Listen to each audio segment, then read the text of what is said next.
langkahnya dia tuh kayak tiba-tiba terhenti ketika dia mendengar suara kayu. Ada dia diem, dan posisinya ini Didi ada di tengah-tengah kayak kebun bambu. Kalian tau gak sih kayak kebun bambu kan lumayan rada gimana gitu kan auranya gitu. Setelah beberapa saat kemudian, Didi ini ngerasa kayak kok sosok ini semakin ngedeket ya gitu.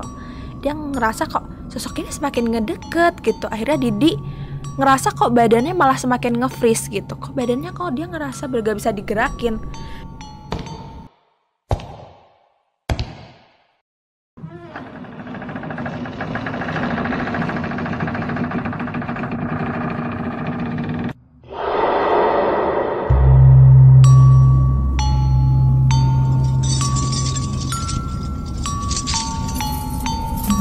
Halo teman-teman, balik lagi di NPC Media. Jadi kali ini kita punya segmen baru nih, namanya Ngopi, Ngobrol Creepy. Tapi sebelum ke ceritanya, jangan lupa like, komen, dan subscribe biar kalian, dan jangan lupa juga nyalain lonceng notifikasinya biar kalian gak ketinggalan updatean dari kita. Dan kalian pasti juga belum kenal aku ya, jadi izinkan aku untuk perkenalkan diri aku dulu. Nama aku Anan. Aku bakal bawain satu cerita horor yang berasal dari salah satu teman kita yang bernama Didi dan Anto. Halo. Tapi disclaimer dulu ya guys, semua nama dan tempat ini udah kita samarkan semua. Jadi cerita ini diambil dari kejadian tahun 1950-an. Wah, di mana kita pada saat itu belum lahir pasti ya. Zaman dahulu itu belum ada listrik kayak zaman sekarang. Jadi benar-benar minim banget penerangan gitu. Apalagi di pelosok-pelosok kampung, terutama kampung Kalijambe yang akan kita ceritakan ini. Jalanan juga belum serapi sekarang, belum diaspal atau bahkan di semen, jadi emang bener-bener masih tanah-tanah gitu. Bahkan kita kalau lewat juga, itu tuh harus ngelewatin halaman-halaman depan rumah ataupun belakang rumah orang-orang gitu loh, jadi emang belum ada jalanan yang bener-bener jalan gitu. Dan karena emang belum banyak listrik dan apalagi lampu, jadi berjalanan tuh bener-bener minim penerangan banget.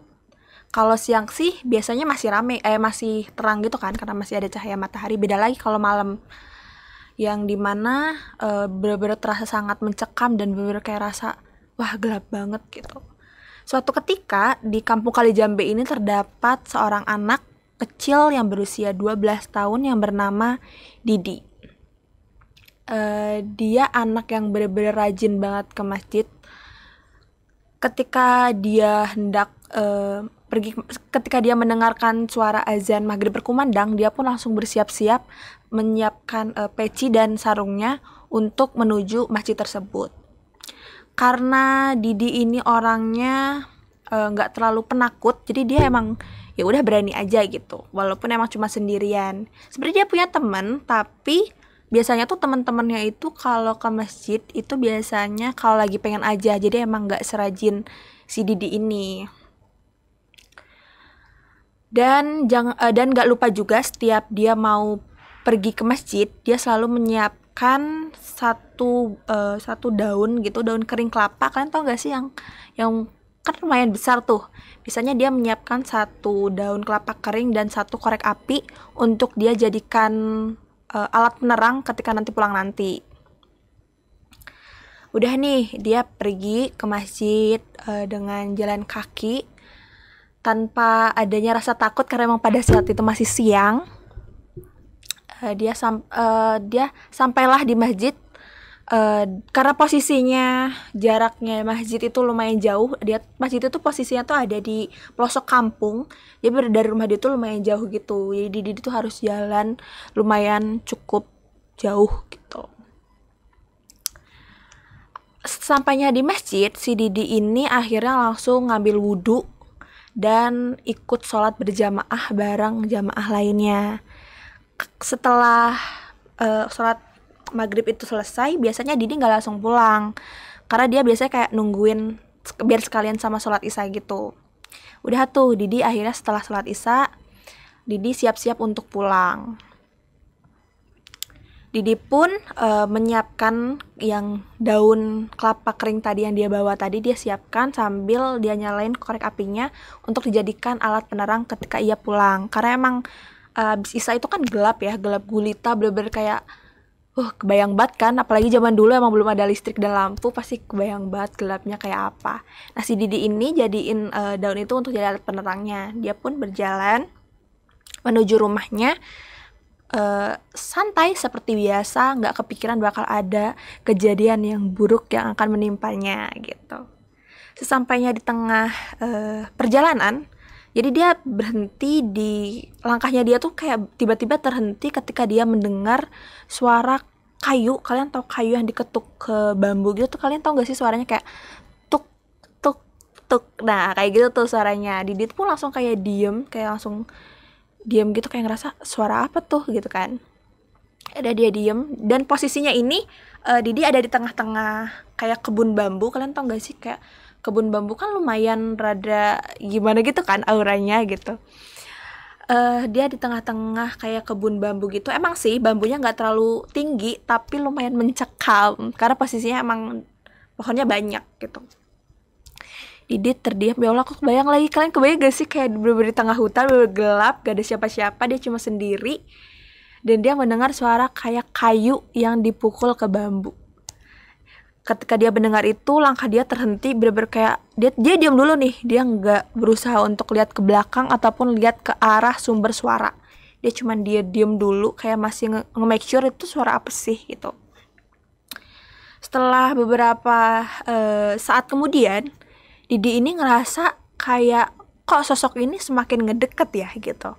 Dia ngerasa kok sosok ini semakin ngedeket gitu. Akhirnya Didi ngerasa kok badannya malah semakin nge-freeze gitu. Kok badannya kok dia ngerasa gak bisa digerakin. Badan dia udah gak bisa digerakin nih. Dan dia ngerasa sosok itu ngerasa deket. Kalian kebayang kan kayak gimana? Nah, si Didi ini bener-bener kayak kok gak bisa digerakin gitu kan badannya. Sedangkan dia tuh posisinya emang kayak mau lari gitu loh. Terus dia ngerasa si sosok itu tiba-tiba makin deket, sampai akhirnya dia ngerasa kalau sosok ini kayak ada di belakang dia gitu loh. Kayak jadi kayak ngerasa tiba-tiba badan dia langsung bisa digerakin. Mungkin pada saat itu si hantu itu mendorong kali ya, atau sosok itu mungkin sosok itu mendorong si Didi. Akhirnya Didi tuh ngerasa badannya udah bisa digerakin lagi. Tanpa basa-basi dan tanpa lihat ke belakang, si Didi langsung lari sekencang-kencangnya, bener-bener tanpa lihat ke belakang. Dan dia tuh kayak gak penasaran juga sih, kayak itu sosok apa sih sebenarnya gitu. Dia langsung lari sekencang-kencangnya.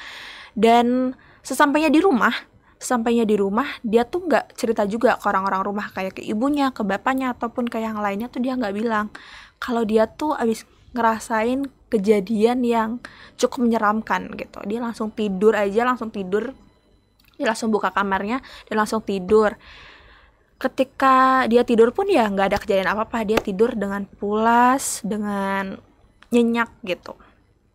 Keesokan harinya Didi ini masih nggak jerak, masih nggak takut gitu untuk lewat situ, karena mungkin emang karena Didi juga nggak lihat itu kan, dia cuma langsung lari.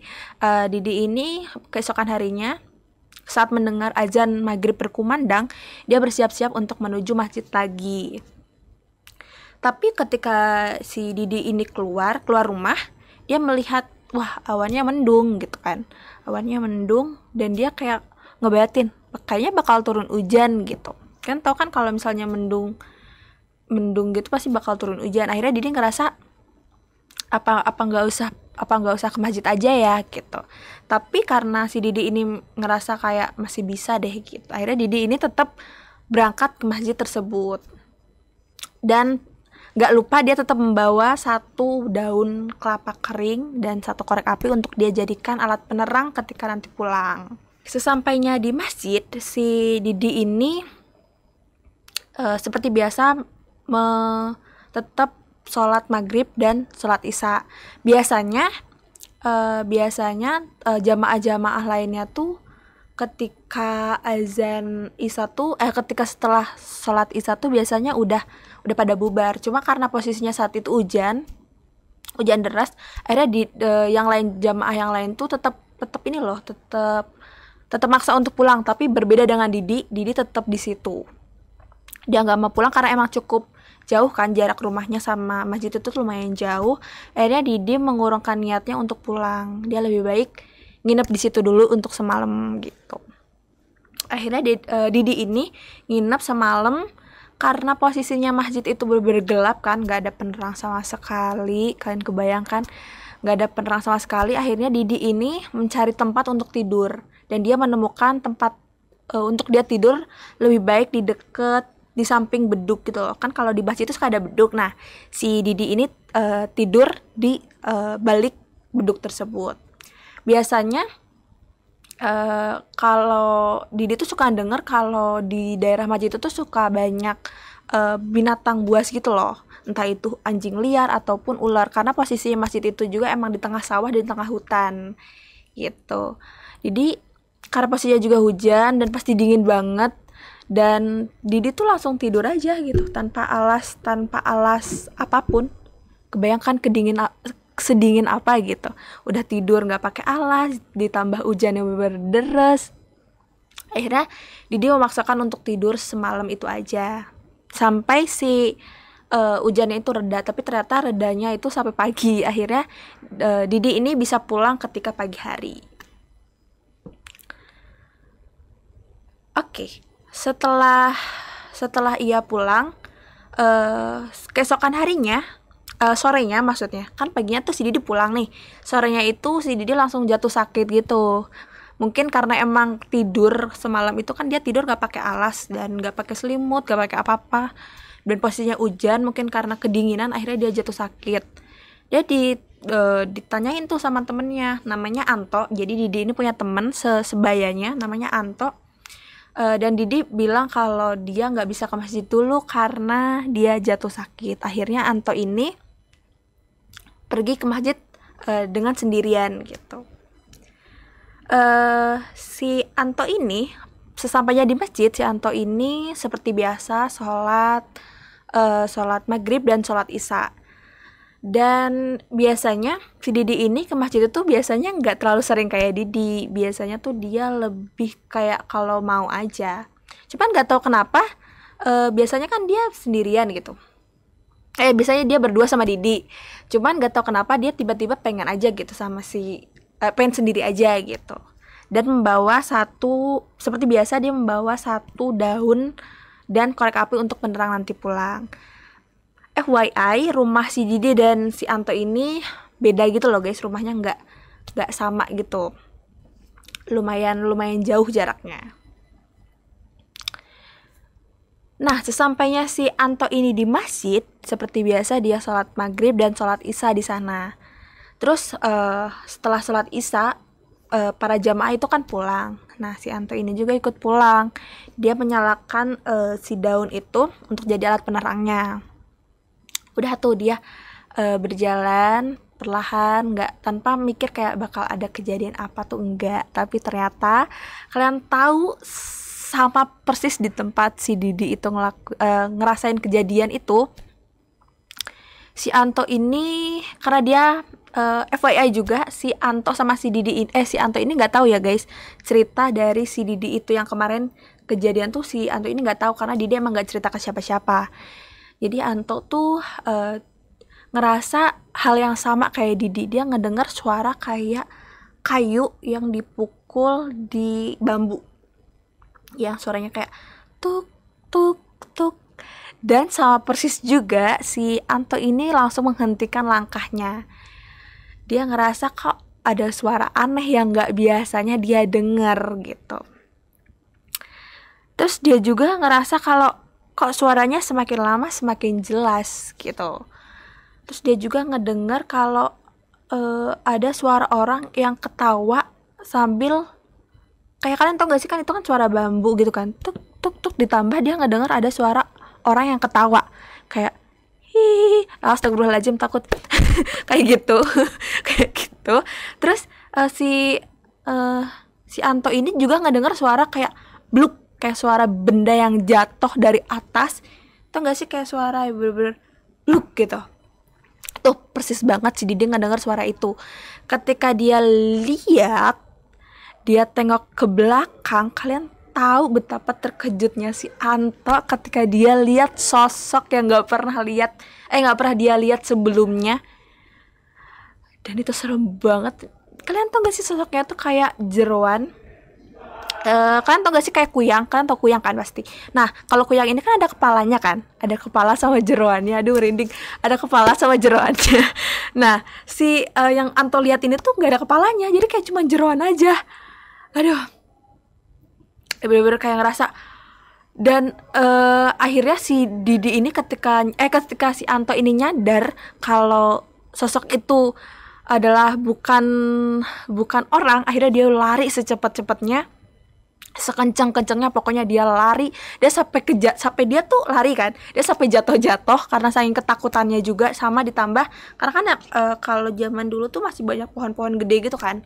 Nah, si akar-akarnya itu tuh kayak muncul gitu di permukaan si tanahnya. Akhirnya si Anto ini saking ketakutannya, saking paniknya, dia langsung lari sampai kesandung-sandung sama akar tersebut. Sebenarnya kayak kebayang gak sih paniknya gitu, udah mah gelap, ditambah dia lihat sesuatu yang gak pernah lihat dia sebelumnya gitu. Keesokan harinya pun si Anto ini jatuh sakit, sama seperti Didi mungkin ya, karena emang trauma dan takut juga karena dia abis ngelihat sosok yang bener-bener serem banget. Akhirnya si Anto ini jatuh sakit. Si Didi dan si Anto ini ketemu nih. Dia cerita kalau beberapa hari yang lalu mereka abis kena jadian yang benar-benar menyeramkan. Akhirnya si Didi dan si Anto ini sepakat untuk gak akan lewat situ lagi ketika mereka mau menuju masjid. Mereka lebih baik muter jalan aja, gak apa-apa jauh, yang penting gak lewat situ. Kalau aku jadi si Didi juga bakal ngelakuin hal yang sama sih, lebih baik jauh asalkan gak lewat itu lagi. Wah, kebayang gak sih setakut apa mereka berdua gitu. Udah mah jalannya bener-bener sepi, listrik gak ada, lampu gak ada. Kebayang gak sih? Kayak mereka tuh niatnya mau sholat, malah ketemu sosok yang bener-bener serem.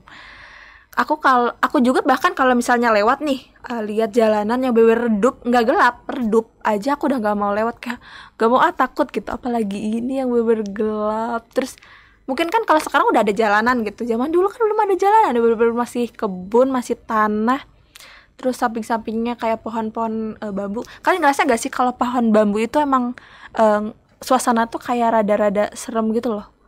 Kalau aku pernah dulu kalau setiap pulang sekolah tuh selalu ngerasa, walaupun itu sore, kan pulang sekolah tuh sore, walaupun sore tuh kalau di samping di kebun-kebun bambu tuh rasanya tuh kayak bener-bener serem aja gitu.